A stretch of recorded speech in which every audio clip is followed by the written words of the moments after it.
یہ کہتی ہیں اگر ہم بالٹی کے پانی سے نہا رہے ہوں یا بالٹی سے نہا رہے ہوں تو کوئی ایسا طریقہ بتائیں کہ وہ پانی ہم احتیاط سے استعمال کر لیں، مستعمل وغیرہ نہ ہو۔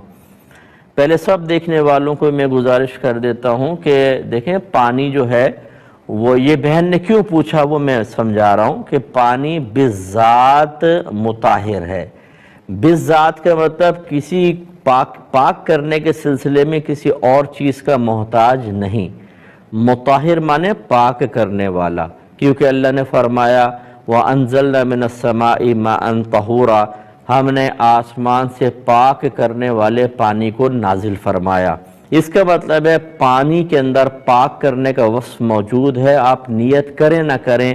جیسے آگ میں جلانے کا وصف موجود ہے، نیت کریں نہ کریں، ہاتھ ڈالیں گے جلے گا ضرور۔ اگر آپ کہیں میں ہاتھ ڈال رہا ہوں، نیت یہ ہے کہ جلوں نہیں، پھر بھی جلیں گے آپ۔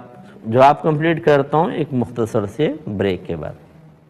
تو ہم آپ کو بتا رہے تھے کہ پانی میں اللہ نے پاک کرنے والا وصف رکھا ہے، لہٰذا اگر بالٹی میں پانی ہے، آپ جیسے اس میں ہاتھ ڈالتے ہیں بغیر دھلا ہوا، بے وضو ہیں یا حالت جنابت میں ہاتھ ڈالتے ہیں اور یوں نکالیں گے، یہ پانی جو ہے وہ آپ کے اتنے حصے کو پاک کرے گا۔ پاک کرنے کا مطلب یہ ہے کہ آپ کے ہاتھ پر ایک نجاست تھی جو اس پانی میں مل گئی، یہ پانی مستعمل کہلاتا ہے۔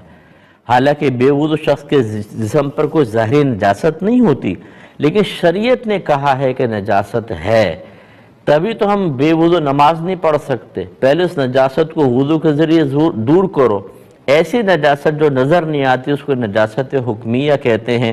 اس کا مطلب اگر بالٹی میں آپ نے ہاتھ ڈال دیا تو اتنے حصے کا وضو ہو گیا یا اتنے حصے کی ناپاکی اتر کے پانی میں مل گئی، یہ مستعمل ہو گیا، اب اس سے آپ وضو غسل نہیں کر سکتے۔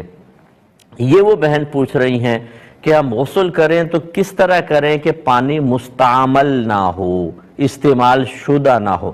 اب اس کا طریقہ یہ ہے کہ آپ پہلے اتنے ہاتھ دونوں علیحدہ دھو لیں تاکہ اگر بالٹی میں ڈبہ وغیرہ ہے اپنا ہاتھ ڈالیں تو پانی ناپاک نہ ہو، مستعمل نہ ہو، پھر وہ ڈبہ نکال کے آپ احتیاط سے نہائیں۔